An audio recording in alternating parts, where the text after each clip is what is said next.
It was just another typical Tuesday morning on the Bronx number bus to Bedford Park. The usual crowd had boarded, students with their headphones on, elderly folks clutching their shopping bags, and the occasional daydreamer staring out the window. But nothing could have prepared me for what happened at the next stop. As I pulled up to 187th Street, I noticed an older woman standing at the curb with a large, suspicious-looking cardboard box. She waved frantically, signaling me to wait as she shuffled toward the bus, the box wobbling dangerously in her arms. I opened the door, and she stepped on, her eyes narrowed in determination. "Morning, ma'am. Need help with that?" I asked, eyeing the box like it might explode. She shook her head. No, I've got it. Just need to get this to my sister's house." Fair enough. People carried all sorts of things on the bus: plants, laundry, the occasional oddly shaped package. But the moment she sat down, the box clucked. I froze. A few passengers exchanged wide-eyed glances. Another cluck echoed through the bus, followed by a feather poking out of the box's side like a little white flag of surrender. Ma'am," I said, glancing in the rear-view mirror. "Is that a chicken?" She huffed, like I'd just accused her of smuggling contraband. "His name is Pepe, and he's a well-behaved chicken." At this point, the bus was silent. Every passenger had turned into an undercover chicken detective, trying to spot more signs of feathery chaos. I tried to stay professional, but then Pepe decided he'd had enough of being cooped up, literally.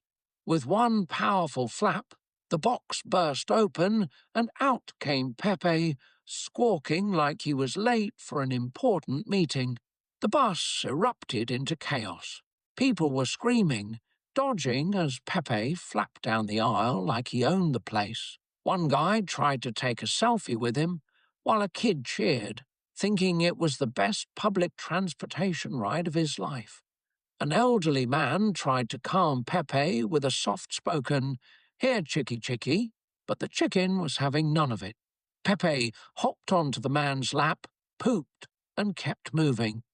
Now, I've dealt with a lot on this job: rowdy teenagers, weird smells, even a guy who once tried to pay his fare with a potato, but this was a first. I pulled the bus over, trying to maintain what little control I had left. "All right, folks, let's all stay calm. It's just a chicken." But Pepe wasn't done. He made a beeline for the front of the bus, and in a daring move I can only describe as poultry parkour, leapt onto my dashboard. We locked eyes. It was me versus Pepe. A battle of wills. "Look, Pepe," I whispered, "you don't want to do this." Pepe tilted his head, considering my oofa, and then pecked the horn. Beep!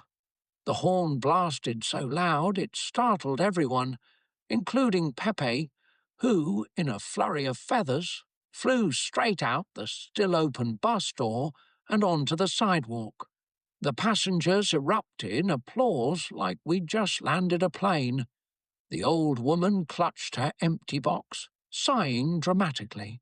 Well, I guess he's free now. I watched Pepe strut down the sidewalk like he'd conquered the world. Honestly, I kind of admired the little guy. He knew what he wanted. As we rolled back onto the route, one of the regulars in the back called out, "Yo, driver, best ride I've had all week. Do you charge extra for entertainment?" I just shook my head, grinning. "Nope, but tips are appreciated." And that's how Pepe the chicken became a local legend on the Bronx number 4 bus. For weeks after, people would board and ask, "Hey, where's your co-pilot?" I'd just point to the dashboard, where a single white feather sat taped in place, a reminder that in this city, you never know what's coming at the next stop.